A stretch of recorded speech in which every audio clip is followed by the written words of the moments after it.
Assalamualaikum warahmatullahi wabarakatuh. Hello guys, welcome to group 5. Today we will discuss about fluid pressure related to blood pressure and water VAM development.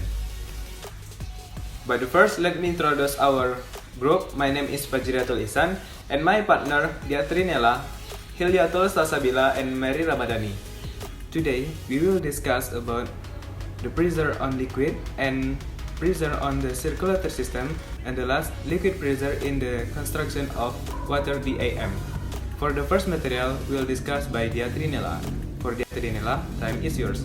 And so, enjoy our video. Wabarakatuh. Perkenalkan, nama saya Diatrinella, NIM 18231117. Nah, di sini saya akan mempresentasikan materi yang pertama, yaitu tekanan hidrostatik. And the one, hydrostatic pressure. Hydrostatic pressure is the pressure caused by a liquid that doesn't move or stay at a certain depth. Nah, jadi hidrostatik ini merupakan tekanan yang diberikan oleh air ke semua arah pada titik ukur manapun dan mengakibatkan adanya gaya gravitasi. Tekanan hidrostatik juga akan meningkat seiring dengan bertambahnya kedalaman saat diukur dari permukaan air. Lalu, tekanan hidrostatik ini juga mempunyai arti sebagai tekanan yang diakibatkan oleh zat cair yang diam pada suatu kedalaman tertentu. Lalu, besar tekanan hidrostatik juga tergantung dari ketinggian zat cair, massa jenis zat cair, dan juga percepatan gravitasi bumi. Akibat gaya gravitasi tersebut, berat partikel akan menekan partikel-partikel di bawahnya, dan begitu juga dengan partikel-partikel yang ada di dalam air. Partikel yang ada di bawah air akan saling menekan sampai ke dasar air, jadi tekanan di bawah tersebut akan lebih besar dari tekanan yang di atas. Nah, itulah dinamakan dengan tekanan hidrostatik. The properties of hydrostatic pressure. Nah, yang kedua yaitu sifat-sifat tekanan hidrostatik. Nah, jadi tekanan hidrostatik ini mempunyai sifat yang pertama, yaitu semakin dalam letak suatu titik dari permukaan zat cair, maka tekanan hidrostatik ini akan semakin besar pula. Yang kedua yaitu tekanan zat cair ke segala arah akan mempunyai arah yang sama. Yang ketiga, tekanan hidrostatik bergantung pada kedalaman, massa jenis zat cair, dan percepatan gravitasi bumi. Yang keempat, tekanan hidrostatik tidak bergantung pada bentuk wadah, dan inilah sifat-sifat tekanan hidrostatik. Dalam zat cair, maka semakin besar tekanan yang dihasilkan. Lalu, semakin besar massa jenis zat cair, maka semakin besar pula tekanan yang dihasilkan. Secara matematis, tekanan hidrostatik dirumuskan dari tekanan, yaitu P sama dengan F kali A, lalu diturunkan menjadi P sama dengan Rho kali G kali H, yang berarti P sama dengan tekanan hidrostatik, Rho sama dengan massa jenis zat cair, G sama dengan percepatan gravitasi, H sama dengan kedalaman zat cair. Nah, tekanan hidrostatis ini sangat penting untuk diperhatikan dalam merancang berbagai struktur bangunan dalam penampungan air, misalnya pembangunan bendungan untuk pembangkit listrik tenaga air (PLTA). Okay, I will explain the material about is Archimedes' law. One of the material that is resistant to the hydrostatic pressure of seawater with is mainly made of a mixture of iron and carbon. Still has a density greater than the density of seawater. This seemed to lose wine. Nah, jadi hukum Archimedes ini menyatakan bahwa setiap benda yang tercelup baik seluruh maupun sebagian ke dalam fluida, maka benda tersebut akan menerima gaya dorongan ke atas atau gaya apung. Besarnya gaya apung yang diterima oleh benda tersebut nilainya sama dengan berat air yang dipindahkan oleh benda tersebut. Dan salah satu material yang tahan terhadap tekanan hidrostatik air laut terutama terbuat dari campuran baja dan karbon. maka baja memiliki massa jenis lebih besar dari massa jenis air laut. The weight of the object decreases when poured into water. It is caused by the buoyancy force, which pushes an object upward or against the wings of the object.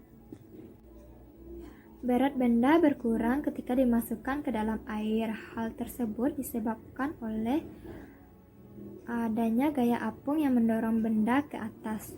Nah, secara matematika dapat dirumuskan dengan FA sama dengan WBU dikurang WBA atau WBA sama dengan WBU dikurang FA, di mana FA yaitu daya apung dengan satuan Newton, WBA adalah berat benda di air, dan WBU adalah berat benda di udara.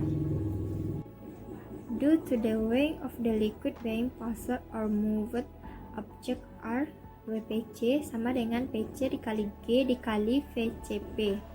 According to the Archimedes law, the magnitude of the upward force is FA sama dengan PC dikali G dikali VCP, di mana FA yaitu daya apung dengan satuan Newton, PC yaitu massa jenis zat cair dengan satuan kilogram per meter kubik, G yaitu kecepatan gravitasi dengan satuan meter per sekon kuadrat, dan VCP yaitu volume zat cair yang dipindahkan dengan satuan meter kubik.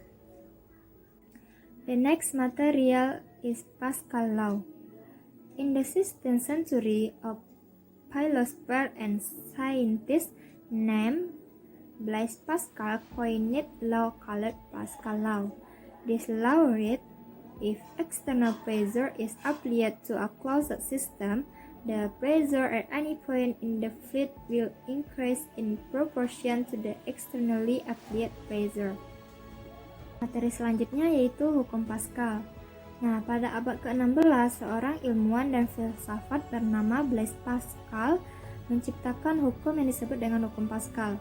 Hukum ini berbunyi, jika tekanan eksternal diterapkan pada sistem tertutup, maka tekanan pada titik manapun dalam fluida akan bertambah sebanding dengan tekanan yang diterapkan secara eksternal. Introduce myself. My name is Hilyatul Salsabila. I will continue explain about Pascal law. And then according to the Pascal law, the pressure is transmitted to every direction are equal, including to the cross-sectional area. On cross-section appears with force with pressure. P equal F2 per A2, and we can search in mathematically is F2 equal A2 per A1 times F1.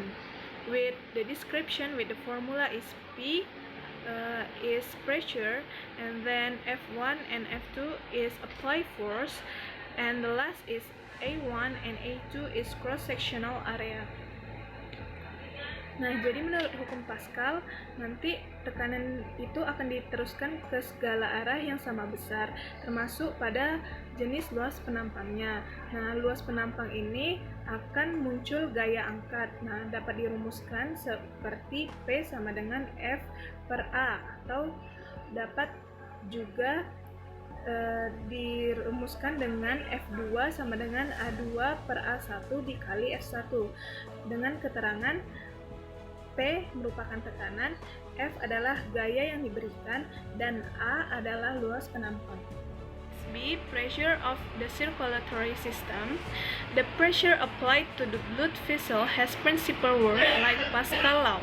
This is due to the pressure on the vessel blood is the pressure that encloses space. When the heart pumps blood, it gets boost so it flows through the vein. When it flows deep blood vessel, blood provide a push on the vessel wall's blood, which is called the blood pressure. So the blood pressure remain awake, and then blood vessel must be filled with the blood. Nah, selanjutnya yaitu B adalah tekanan pada sistem peredaran darah. Nah, tekanan pada sistem peredaran darah ini memiliki prinsip kerja yang sama pada hukum Pascal, karena hal ini terjadi di dalam tubuh kita, yaitu pada ruangan tertutup. Nah, pada saat jantung kita memompa darah ke seluruh tubuh, maka darah akan mendapatkan dorongan sehingga akan mengalir ke seluruh pembuluh darah yang ada di tubuh kita. Nah, saat pembuluh darah tersebut mengalir, darah akan mendapatkan dorongan pada dinding pembuluh darah sehingga hal tersebut dapat dikatakan dengan tekanan darah. When there is blood is lost due to accident or disease, stress blood can be lost so that blood cannot flow to the cell all over the body. As the result, the body cell will die because they don't get supply of oxygen and nutrient. And then blood pressure is measured using an instrument called the sphygmomanometer. Nah, bila terjadi kehilangan darah di dalam tubuh kita akibat penyakit atau kecelakaan, nah tekanan darah di dalam tubuh kita ini bisa saja hilang sehingga darah ini tidak mampu mengalir ke dalam sel-sel yang ada di dalam tubuh kita. Akibatnya sel-sel yang ada di dalam tubuh kita itu mati karena tidak mendapatkan pasokan oksigen dan nutrisi. Blood pressure is measured inside the large arteries, usually down in the upper IRM. Normal blood pressure range from 120 per 80 mm. The first number showing the pressure when the chamber contracts and blood is pushed out of the chamber of the heart through the arteries is called the systolic number. The second number, which is the lower one, is measure of the pressure when the chamber relax and blood enter the heart chambers just before the chamber contract again, called the diastole number. Nah, tekanan darah ini biasanya diukur dalam pembuluh nadi atau arteri yang besar. Nah, biasanya dilakukan di lengan atas. Nah, tekanan darah yang normal itu biasanya berkisar antara 120 per 80 mm. Angka pertama itu menunjukkan tekanan bilik berkontraksi dan darah didorong keluar dari bilik jantung melalui pembuluh arteri dan disebut dengan angka sistol. Nah, angka kedua yaitu lebih rendah dari hasil pengukuran tekanan saat bilik relaksasi dan darah dimasuk menuju bilik jantung. Nah, tepat sebelum bilik-bilik tersebut berkontraksi lagi dan disebut dengan diastole.